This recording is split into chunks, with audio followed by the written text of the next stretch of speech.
हर किसान को 2,000 रुपये हर यानी सालाना 6,000 रुपये देने की व्यवस्था जिस मजबूती के साथ करके किसानों के जीवन में व्यापक परिवर्तन लाने का कार्य उन्होंने किया, इसके कारण देश के अंदर किसानों की जो आत्महत्या की दर कांग्रेस शासन में सर्वाधिक थी, आज वो पूरी तरह समाप्त हुआ है। देश का अन्नदाता किसान खुशहाल हुआ है।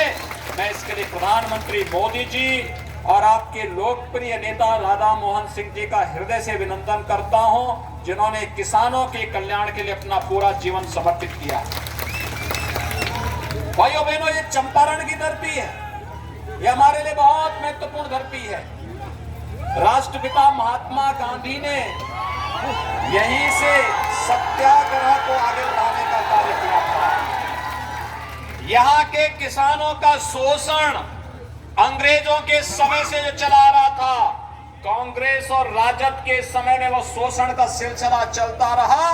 और जब प्रधानमंत्री के रूप में मोदी जी, राज्य में मुख्यमंत्री के रूप में नीतीश कुमार जी और कृषि मंत्री के रूप में राधा मोहन सिंह जी आए, तो किसानों ने एक नए आजादी का एहसास किया। प्रधानमंत्री किसान सम्मान निधि हमारे किसान भाइयों के लिए इसी का एक उपहार है, और मैं इसके लिए वास्तव में अपने अन्नदाता किसानों का अभिनंदन करता हूं, जिन्होंने देश के अंदर आंदोलन की दिशा बदली थी। सत्याग्रह के नाम पर और सत्याग्रह के नाम पर शांतिपूर्ण तरीके से आंदोलन करके भी अपनी मांगों को मनाया जा सकता है। यह यहाँ के किसानों ने बापू के नेतृत्व में करके दिखाया था। और भाइयों बहनों, आज देश के अंदर आपके यहाँ से चला यह आंदोलन एक मिसाल बनी हुई है। हम लोग वर्तमान में वैश्विक महामारी कोरोना से जूझ रहे हैं। पूरी दुनिया, पूरा देश, भारत के अंदर प्रधानमंत्री मोदी जी के नेतृत्व में अद्भुत कार्य हुआ। किसान को बचाने के लिए, नौजवान को बचाने के लिए, देश की 135 करोड़ जनता को बचाने के लिए जो कार्य हुआ है, वो उल्लेखनीय कार्य दुनिया भी आज स्वीकार कर रही है। लेकिन कोरोना का संकट टला नहीं है, कम जरूर हुआ है। और इसलिए प्रधानमंत्री मोदी जी ने आप सबसे एक ही बात की अपील की, जब तक दवा या वैक्सीन नहीं आ जाती है, तब तक हम एक मंत्र का पालन करेंगे, 2 गज की दूरी और मास्क जरूरी, क्योंकि ये बचाव ही एकमात्र रास्ता है। वर्तमान में ये एकमात्र रास्ता है। और भाइयों बहनों, बीमारी से जितना हम बचाव कर लें, वही हमारे लिए सर्वोत्तम उपाय है। और मेरी सबसे पहले अपील होगी, कोरोना के खिलाफ देश की लड़ाई को आगे बढ़ाने के लिए हम लोग पूरी मजबूती के साथ कार्य करें। दूसरा, कोरोना कालखंड में प्रधानमंत्री मोदी जी के नेतृत्व में जिस मजबूती के साथ विकास के कार्यों को आगे बढ़ाने, गरीब कल्याण पैकेज के माध्यम से हर गरीब को अन्न उपलब्ध कराने, जनधन अकाउंट में धनराशि उपलब्ध कराने, किसानों के खाते में धनराशि उपलब्ध कराने, वृद्धजनों को, निराश्रित महिलाओं को, दिव्यांग जनों को धनराशि उपलब्ध कराने का जो कार्य हुआ है, वह कार्य भी उल्लेखनीय कार्य था। और भाइयों बहनों, इसकी शुरुआत होती है जब 2014 में प्रधानमंत्री के रूप में मोदी जी देश के अंदर कमान संभालते हैं। इस देश के अंदर चली आ रही जातिवाद की राजनीति, क्षेत्रवाद और भाषावाद की राजनीति से ऊपर उठ करके उन्होंने जाति की दूरी को बदलने का कार्य किया। देश के अंदर राजनीति का आधार जाति, मत और मजहब नहीं होगा। देश के अंदर राजनीति की दूरी का आधार गांव होगा, किसान होगा, नौजवान होगा, महिलाएं होंगी, हमारा नौजवान होगा, हमारा किसान होगा, हमारी माताएं बहनें होंगी, हमारा नौजवान की ऊर्जा देश के अंदर लगेगी। आत्मनिर्भर पैकेज की घोषणा इसी आधार पर प्रधानमंत्री मोदी जी ने किया। और भाइयों बहनों, देखते ही देखते 80 करोड़ गरीबों के लिए निःशुल्क खाद्यान्न की व्यवस्था, जनधन अकाउंट धारी प्रत्येक माताओं के खाते में 500 रुपए प्रतिमाह देने की व्यवस्था, हर किसान को प्रधानमंत्री किसान सम्मान निधि के अतिरिक्त 2000 की राशि उपलब्ध कराने की व्यवस्था, ये प्रक्रिया निरंतर चली। और बिहार चंपारण का क्षेत्र हो, सिवान गोपालगंज का क्षेत्र हो, ये तो सब उत्तर प्रदेश से जुड़ा हुआ क्षेत्र है।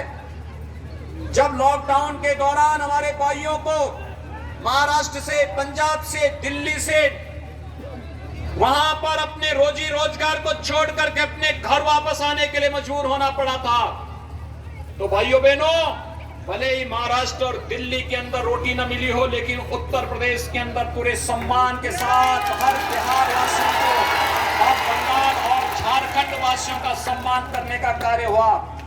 लोग मुझसे पूछते थे कि आखिर आप इतना क्यों मेहनत करना चाहते हैं, आपकी सरकार इतनी मेहनत क्यों कर रही है। मैंने कहा देखो, मोदी जी ने कहा कोई भूखा नहीं रहना चाहिए।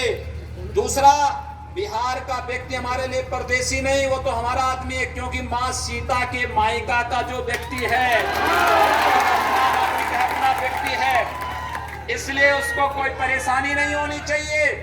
और भाइयों बहनों, आपने देखा होगा उत्तर प्रदेश के अंदर आते ही भोजन का पैकेट मिलना, उत्तर प्रदेश में आते ही उसको रुकने की व्यवस्था होना, उत्तर प्रदेश में आते ही उत्तर प्रदेश परिवहन निगम की बसेस से उनको उनके गंतव्य तक पहुंचाने की व्यवस्था करने का कार्य उत्तर प्रदेश सरकार कर रही थी, इसलिए क्योंकि उत्तर प्रदेश में आप सबके आशीर्वाद से भारतीय जनता पार्टी की सरकार है। भाइयों बहनों, देश के अंदर जाति, मत और मजहब की राजनीति ने देश के विकास को अवरुद्ध किया है, देश के सम्मान को रौंदा है। और आज आवश्यकता है हमें देश के अंदर विकास में अवरुद्ध और देश के सम्मान को रौंदने वाले इस प्रकार की किसी भी विकृति को फिर से नहीं पनपने देना है। प्रधानमंत्री मोदी जी ने 2019 में दूसरी बार प्रधानमंत्री पद के शपथ लेते ही एक संकल्प लिया और कहा था, पहला 5 वर्ष गरीब कल्याण के लिए, अगले 5 वर्ष देश के उत्थान के लिए। देश के उत्थान के लिए जो कार्य प्रारंभ हुए हैं, आपने देखा होगा, पहले कश्मीर में हमारे जवान आतंकवादियों के कारण हमलों के साथ शहीद होते थे, लेकिन आज कश्मीर के अंदर हमारा जवान पूरी मजबूती के साथ आतंकवाद को रौंद रहा है और 370 धारा 370 को कश्मीर से समाप्त करके, अगर आज गोविंदगंज और हरसिद्धि से जुड़े हुए लोग भी चाहेंगे, चंपारण से जुड़े हुए लोग भी चाहेंगे कि उन्हें कश्मीर में मकान बनाने के लिए जमीन लेनी है, उसके लिए किसी के परमिशन की आवश्यकता नहीं। जैसे आप गोरखपुर में जमीन ले सकते हैं, ऐसे श्रीनगर में भी, जम्मू में भी ले सकते हैं। लेकिन आपका यह अधिकार कांग्रेस ने छीन लिया था। आपका यह अधिकार कांग्रेस के सहयोगी दलों ने कभी आपको नहीं दिया, लेकिन यह अधिकार प्रधानमंत्री मोदी जी और गृह मंत्री अमित शाह जी ने आपको फिर से दिया है। मैं प्रधानमंत्री मोदी जी का और गृह मंत्री अमित शाह जी का अभिनंदन करता हूं। आज कश्मीर में धारा 370 समाप्त हुई, आतंकवाद की ताबूत पे अंतिम कील ठोकने का कार्य कर दिया गया, जवाब दे दिया गया, देश में आतंकवाद के लिए कोई जगह नहीं। पहले देखिए, कांग्रेस के शासनकाल में आतंकी हमले होते थे, मुंबई पे आतंकी हमला हुआ, दिल्ली में आतंकी हमला हुआ, उत्तर प्रदेश के अंदर कई जगह विस्फोट हुए, देश के अंदर अलग अलग स्थानों पर आतंकी हमले होते थे। और जब जनता मांग करती थी कि आतंकवादियों को पाकिस्तान प्रश्रय दे रहा है, इसका जवाब दिया जाना चाहिए, तो कांग्रेस नेतृत्व की यूपीए की सरकार कहती थी कि नहीं नहीं, पाकिस्तान के खिलाफ बोलेंगे नहीं, क्योंकि कहीं वो एटम बम का दुरुपयोग न कर ले। भाइयों बहनों, आज पाकिस्तान कहीं भी कोई हरकत करता है तो भारत के 72 जवान पाकिस्तान के अंदर घुस करके सर्जिकल स्ट्राइक के माध्यम से पाकिस्तान की कमर तोड़ने का काम करते हैं। और पाकिस्तान के प्रधानमंत्री इमरान खान दुनिया के अंदर घूम घूम करके चांद की भीख मांगते हुए फिरते हैं कि बचा लो, भारत आज हम पे हमला करने वाला है। ये है नया भारत, ये है मोदी जी का भारत, ये है न्यू इंडिया, जहां पर भारत के 135 करोड़ लोगों की सुरक्षा और उनके सम्मान के साथ कोई समझौता नहीं होगा। इस संकल्प के साथ मोदी जी के नेतृत्व में भारतीय जनता पार्टी की सरकार कार्य कर रही है। और जहां एक तरफ आतंकवाद और नक्सलवाद को समाप्त किया जा रहा है, वहीं दूसरी ओर देश के अंदर 500 वर्षों से लोगों के मन में एक तीस ये क्षेत्र। जब मैं आया था पिछली बार राधा मोहन बाबू के चुनाव प्रचार के समय आया था, तब यहाँ के नौजवान कहते थे कि राधा मोहन बाबू ने विकास काम कराया है, खूब काम कराया है, कृषि के लिए भी उल्लेखनीय कार्य किया है। लेकिन हम लोगों को बार बार एक नारा दिया जाता है, रामलला हम आएंगे, मंदिर वहीं बनाएंगे। और तब यहाँ पर हमारे कुछ मीडिया के साथियों ने टिप्पणी की थी कि आप लोग ये नारा जो लगाते हैं, क्या आप तारीख भी बताएंगे क्या? और तब मैंने कहा था कि अगली बार जब आएंगे तो तारीख भी हम लेकर के आएंगे। और मेरी हार्दिक इच्छा थी, अयोध्या में जब 5 अगस्त 2020 को देश के यशस्वी प्रधानमंत्री आदरणीय नरेंद्र मोदी जी ने अयोध्या में भगवान राम के भव्य मंदिर के निर्माण के लिए आधारशिला रखी, कार्य का शुभारंभ किया, मेरी हार्दिक इच्छा थी कि बिहार के हर गांव का प्रतिनिधित्व अयोध्या में उस दिन होना चाहिए।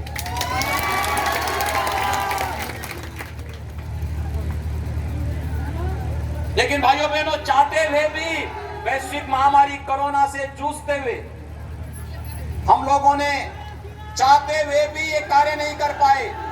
लेकिन कोरोना से वर्तमान की लड़ाई को लड़ते हुए लोकतंत्र की लड़ाई को मजबूती के साथ आगे बढ़ाना है। और मैं आप सबको कहने के लिए आया हूं, भाइयों बहनों, आज बिहार विकास और सुशासन के जिस नए एक मॉडल के साथ नीतीश कुमार जी के नेतृत्व में काम कर रहा है, यही बिहार की पहचान है।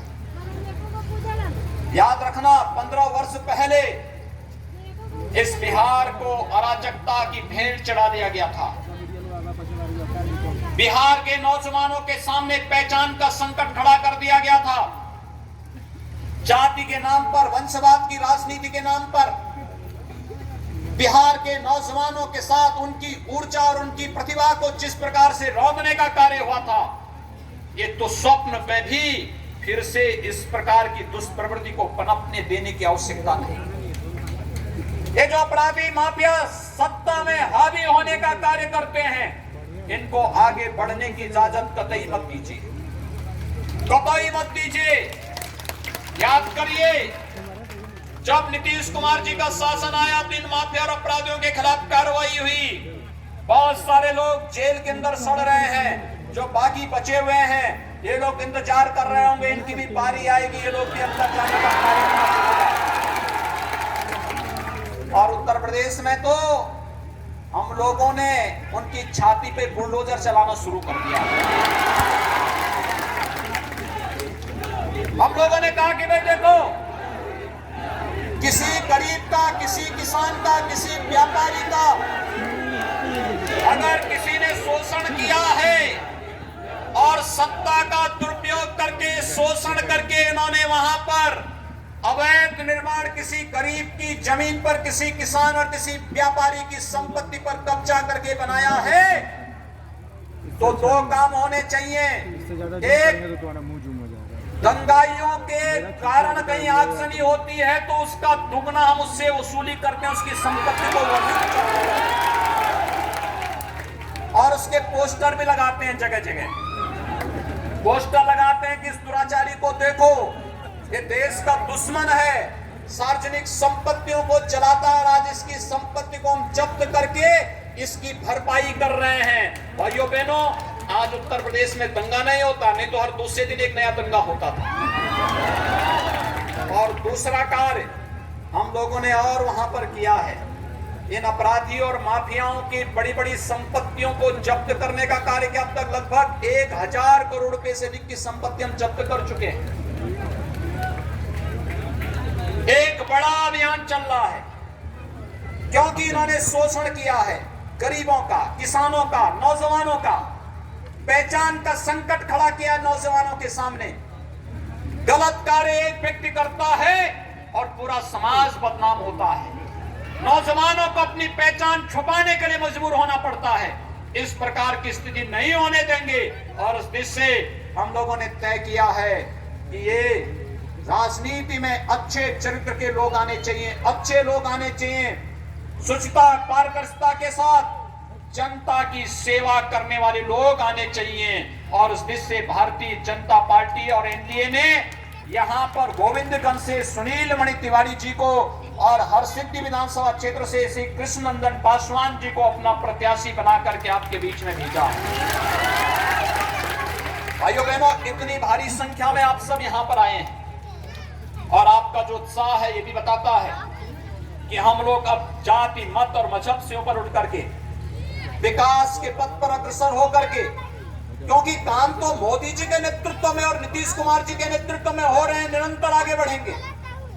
इसके लिए बोलने की आवश्यकता नहीं। और जब संसद में आपके प्रतिनिधि के रूप में राधा मोहन बाबू हैं तो फिर इसकी तो कोई चिंता की बात है ही नहीं, क्योंकि चिंता उससे नहीं कर रहे हैं। लेकिन स्थानीय स्तर पर हमें सोचना होगा ये जातिवाद की राजनीति कब तक हमारी युवा पीढ़ी के भविष्य के साथ खिलवाड़ करेगी। इसको हमेशा के लिए समाप्त करिए।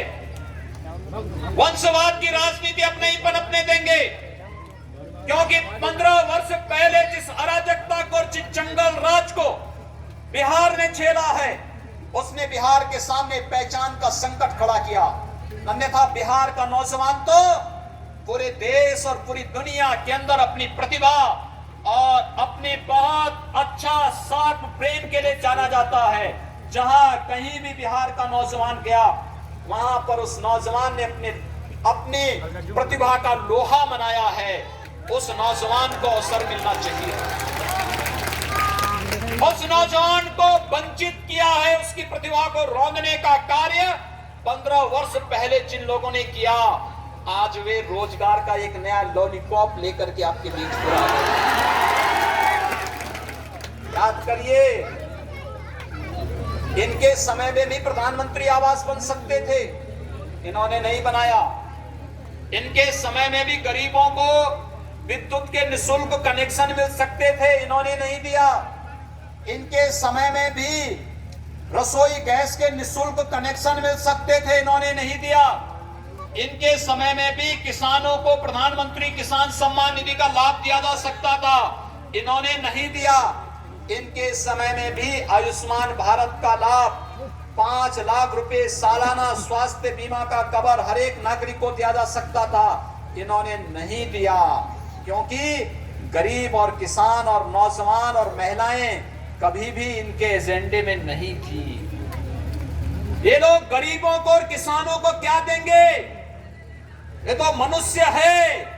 इन्होंने तो मूक जानवरों का चारा भी हजम कर दिया था। जब मूक जानवरों का चारा हजम कर दे रहे हैं, उनसे ये उम्मीद करना कि वे विकास के कार्यों को आगे बढ़ाएंगे, मुझे लगता है रोजगार देंगे, रोजगार इनके समय में बिकेगा। इनको कतई अवसर मत दीजिए, क्योंकि इन लोगों ने सत्ता के नाम पर बिहार के सामने पहचान का संकट खड़ा किया था। और इसलिए भाइयों बहनों, भारतीय जनता पार्टी और एनडीए के प्रत्याशी आज आपके बीच में हैं। आप सबसे मैं अपील करूंगा कि भारतीय जनता पार्टी और एनडीए की सरकार ने, चाहे वह दिल्ली की सरकार हो, केंद्र की सरकार हो या बिहार की सरकार हो, जो कहा सो करके दिखाया। एक एक करके सभी कार्य आप समझ सकते हैं क्या अयोध्या में भगवान राम के भव्य मंदिर के निर्माण के बारे में कभी कोई सोचता था? लेकिन वो संभव करके दिखा दिया ना। और मैं सही बता रहा हूं, अगर कोरोना और लॉकडाउन नहीं होता तो भाइयों बहनों, बिहार के हर गांव से हम प्रतिनिधित्व करवाते वहां पर अयोध्या में, जरूर करवाते। कोरोना समाप्त तो होने दीजिए, भगवान राम का भव्य मंदिर बनने दीजिए एक बार। और मैं चाहूंगा तब जाकर के बिहार के हर गांव से फिर लोगों को अयोध्या आना चाहिए, भगवान राम के भव्य मंदिर के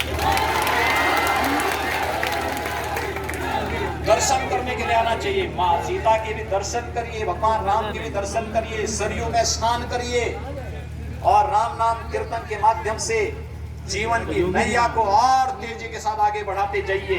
ये कार्य निरंतर आगे बढ़ता रहेगा और यही कार्य करने के लिए आज एक बार फिर से हम आपके बीच आए हैं। आप सबका मैं आह्वान करने के लिए आया हूं। भारतीय जनता पार्टी और हमारे एनडीए के जितने भी प्रत्याशी इस जनपद के अंदर हैं, इन्हें कमल चुनाव चिन्ह पर या फिर जदयू का तीर और भी हमारे जो भी एनडीए के प्रत्याशी हैं, उन प्रत्याशियों को विजयी बनाने के लिए इतनी बड़ी संख्या में आप लोग यहां पर हैं।